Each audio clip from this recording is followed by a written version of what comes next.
Bismillah ar-Rahman ar-Rahim. Yesterday from Al-Jami al-Sahih, in the Bukhari Sharif, Kitab al-Iman. In Kitab al-Iman, Umur al-Iman was the chapter, the third chapter.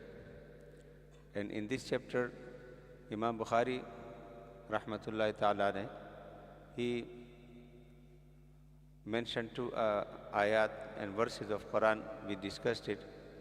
And then, as I told you, the style of Imam Bukhari, before he brings the verses of Quran, and then he mentioned and bring a hadith on the same topic. So in Umurul Iman, after mentioning one verse from Surah Baqarah and one from Surah Mu'minun, now the first hadith, which is hadith number 9 in numbering, and this hadith is from Abdullah ibn Muhammadin حدثنا أبو عامر العقدي قال حدثنا سليمان بن بلال عن عبد الله بن دينار عن أبي صالح عن أبي هريرة عن النبي صلى الله عليه وسلم.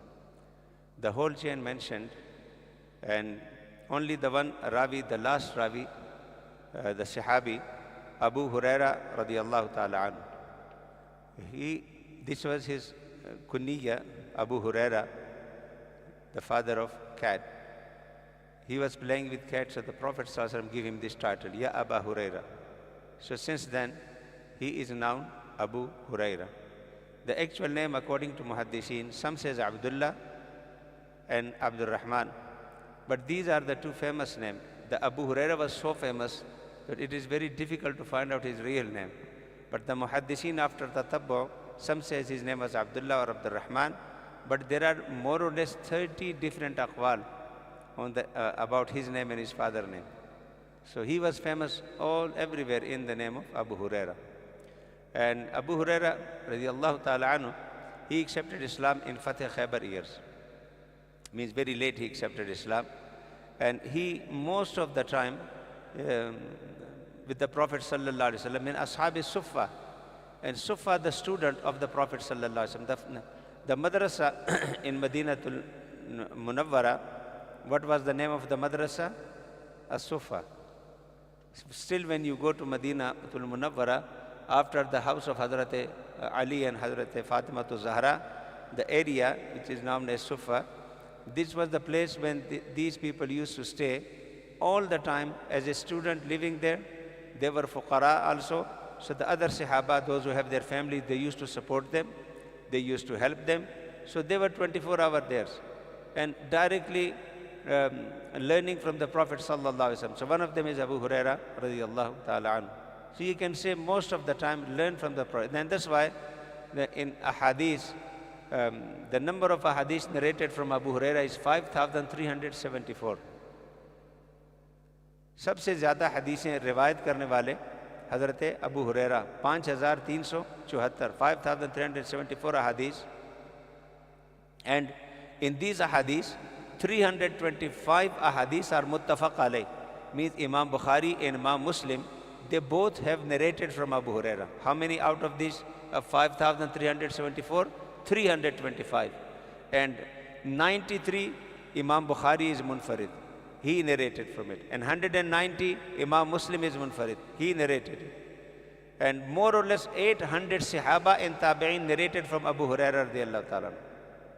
So you can see how many Sahaba and Tabi'in they have narrated from Hazrat Abu Huraira radiyallahu ta'ala. And his Wisal is 69 Hijri. 69 Hijri he departed according to some Muhaddishin in the age of 78. So this is the brief introduction of Sayyidina Abu Huraira radiyallahu ta'ala anhu. And he says, so the first hadith in this topic, Al-Imanu bid'un wa sab'una shu'batan wal haya'u shu'batum min al-iman. Abu Huraira radiyallahu ta'ala anhu says that the Prophet sallallahu alayhi wa sallam says, Al-haya'u bid'un wa sab'una, bid'un wa sittuna shu'ba. In one hadith, a bid'un wa sab'una shu'ba. So the both are riwayat. Some say there are more than 60 branches, and in one say more than 70 branches. Sittun wa bid'u means between 3 till 9. So means more than 60s, more than 70s. These both are the hadith. So the ulama says that does it mean exact number? So the Aksar Muhaddishin says there are many interpretations to this. They say this is the style in Arabic. When in every language you have one number, but when you mention the number, you don't mean this number. You always try to mention the kasrat of something. Normally we say, 100 times I have told you not to do this. So what does mean 100 times I have told you? Have you counted it? 1, 2, 3, 4, 5, 6, 7? No. This is a number in this language.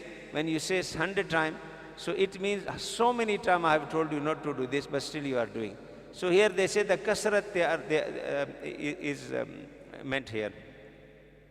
But wal haya'u shu'batu min al-iman. Modesty or shyness is the branch of iman.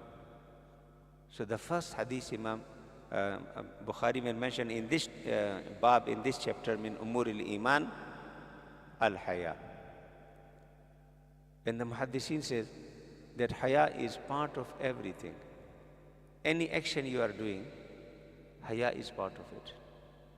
Any action you are refraining from it, haya is part of it. And that's why there are some other hadiths of the Prophet sallallahu alaihi wasallam when he says, al-haya'u khairun kullu. Modesty or shyness is all that is good. There are some part you use it and some part you don't use it. He says, al-haya'u khairun kulluhu. Al-haya'u la ya'ti illa bi khair. And there is another hadith, inna li kulli dinin khuluqan wa khuluqul islami al-haya'. Every religion has a character. Means different religions, they have their own identical character. So and it is regarded the identity and the character of the deen. Wa khuluqul islami al-haya. The character of Islam is haya. So if you want to analyze the iman of someone, how strong is the iman of someone, look at the haya and the modesty, how modest he is.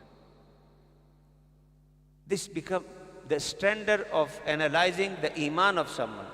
So لِكُلِّ دِينٍ خُلُقًا وَخُلُقُ الْإِسْلَامِ الْحَيَاءُ. And Allahu Akbar. مَا كَانَ الْفُحْشُ فِي شَيْءٍ إِلَّا شَانَ وَمَا كَانَ الْحَيَاءُ فِي شَيْءٍ إِلَّا زَانَ. Obscenity is not found in anything, but that is disgraced. And modesty is not found in anything, but that is beautifies it. Means anything you want to beautify, you add haya with it. Wherever is haya, it make it beautiful. And this haya, the one hadith, the mafhum of hadith is, when the Prophet sallallahu alaihi wasallam asked the Sahaba, why you don't have haya and modesty or shyness from Allah subhanahu wa ta'ala as it's supposed to be.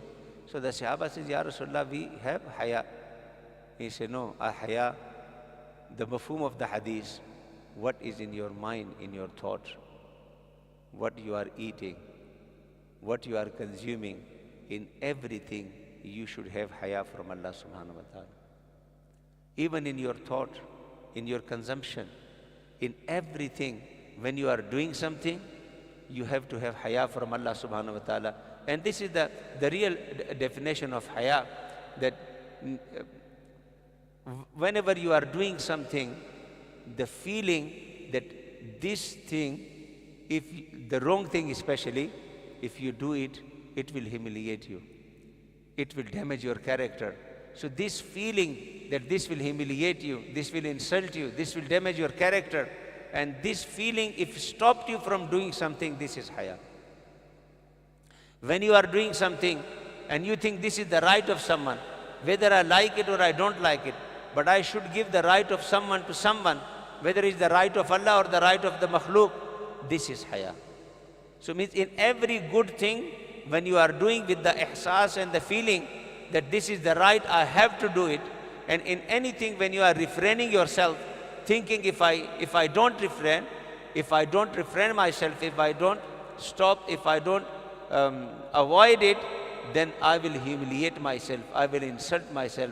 With this thinking, when you stop from doing something wrong, and when you encourage yourself to do something good, this is actually the feeling. This feeling is called haya.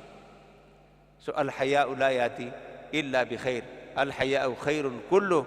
And this is the haya which you have to have from Allah subhanahu wa ta'ala. What is in your mind, what is in your thought, what you are consuming, what you are eating. In all your action, all the time, you have feeling that if I do good, I am humiliating myself to Allah subhanahu wa ta'ala and to the makhluk. When you are doing something right, you have to do it perfectly, thinking that this is my duty to give to ati zi haqqin haqqa, to everyone should be given the haqq as he deserves. And the one haya, the modesty and the shyness, the extension of it, that most of the time you don't like something but you do it. Since we lost haya, our family fabric's completely destroyed. Look at in the society. 80% the problem in our families is we don't have haya. The daughter don't have haya from mother. The son don't have haya from father. The brothers don't have haya from brother.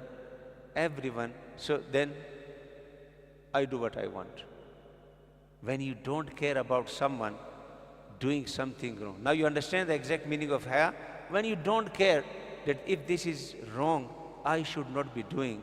This sense, we kill this sense that this is wrong and I should not be doing for sake of my father, for sake of my brother, for sake of my sister. When you kill this sense and give everyone this courage, do what you want. We went oppositely to do what you want. No, there should be some barriers. And when you break these barriers, you will see the sequences, you will see the ultimate result and impact in the society. And now, not having this haya, look at any age, every single house we have a problem. We are not listening to each other. The daughter is doing her own. The way they wear, it is my mercy. The way they eat, it is my mercy. The timing they chose coming and going, it is my mercy. So no discipline at families. And why we don't have this discipline? We lost haya. If you just become a bit strict, then thing goes to the different level. So sometimes the person thinks that these are the prices we are paying in the society of not having this haya.